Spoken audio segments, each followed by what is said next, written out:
You know, I don't think I've ever gone into a movie with such a high level of hope combined with such a low level of expectation. Now that I've seen Batman v Superman, I'm even more confused.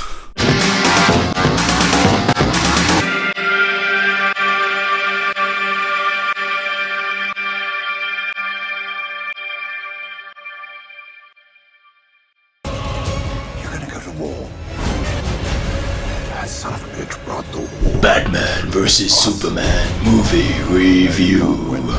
So it's finally here, isn't it, guys? Batman vs Superman, the follow-up to Man of Steel and the second movie of the DC cinematic universe. As the title suggests, it pits the two biggest ever comic book superheroes squaring off against each other with visual master director Zack Snyder at the helm. You would think this would be awesome, stuff of geeky legend. Let me cut straight to this chase and say, sadly it's not.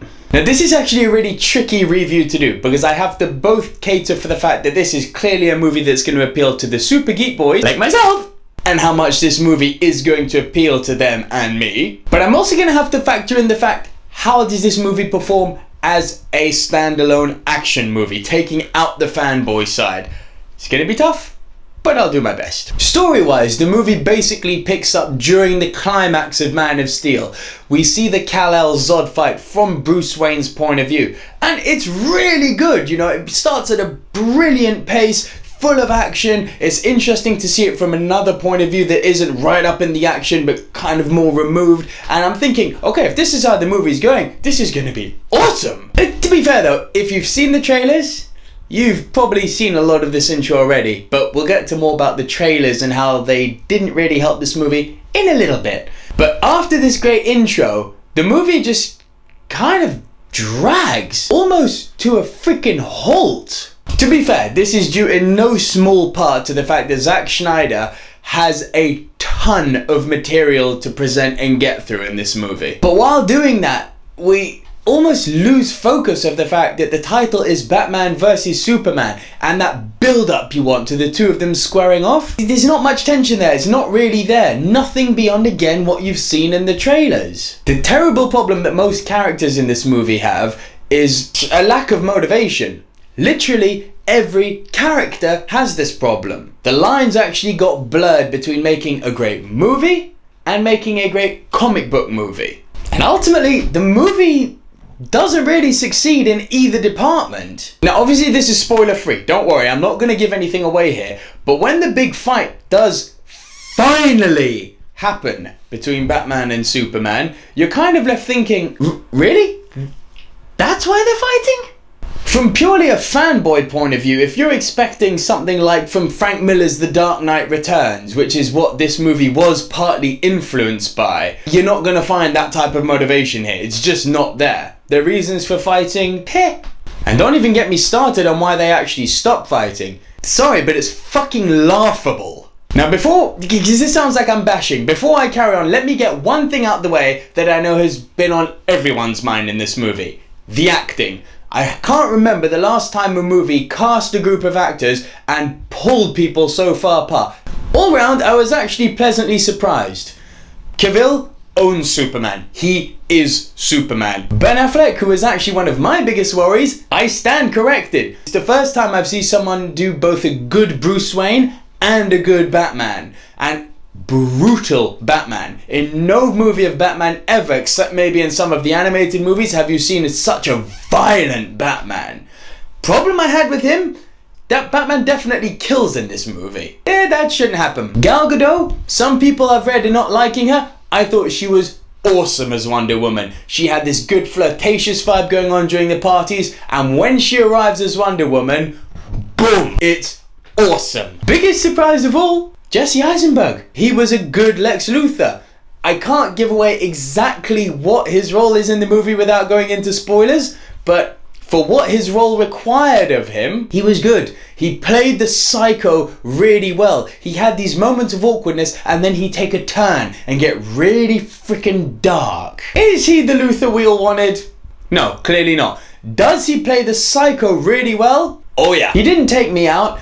I thought actually he had more of a kind of a Riddler vibe than a Lex Luthor, so arguably a missed opportunity. But watch the movie and you'll see what his character really is, and I think you might agree with me, he has done a good job here. But I digress. Ultimately, I wanted one thing as a fanboy from this movie. Just one thing. Surprise me. The trailers just gave away so much. And guys, honestly, it is no exaggeration to say, if you've seen all the trailers, you have seen this movie. There are no surprises. You know how it's going to unfold. You know what the final outcome's going to be. There's nothing new here. Even when it's building to something special.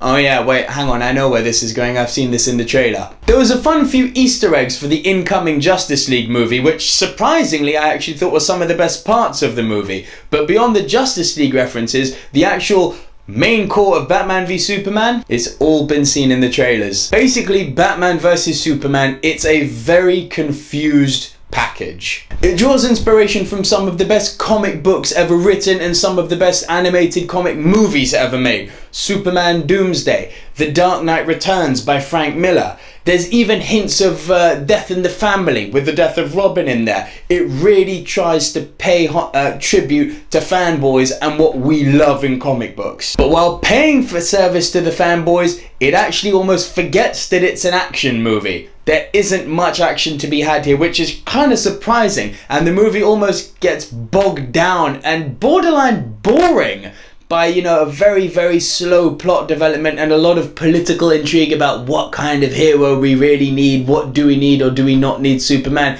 and it just drags and really just never ever lives up to the greatness of its comic book or animated counterparts. Fail. The director Zack Snyder, we all know he's always been style over substance, but honestly, he did not bring his action pedigree to this movie. There's a few great scenes, don't get me wrong. The scene, which again you've seen from the trailer, of Batman taking out all the guards, awesome. But ultimately what we wanted, the Batman v Superman fight, we wait too long for it, the fight is too short, they don't have the right motivation, and the way the fight finishes just leaves you leaving, what the fuck?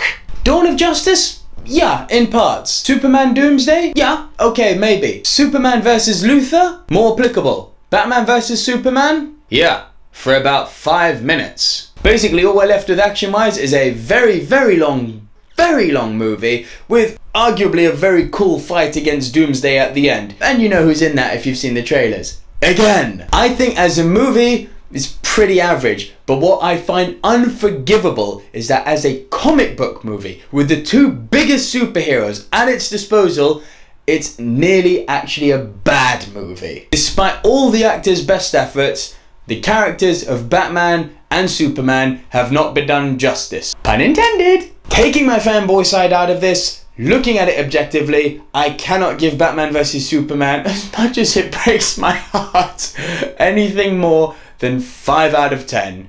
Average score for an average movie. Oh, and PS, don't wait till the end of the credits, because there's no end credit scene. So what did you guys think? Comic book gold or fanboy flop? Whatever your thoughts, share them in the comments section below, and until next time, see ya.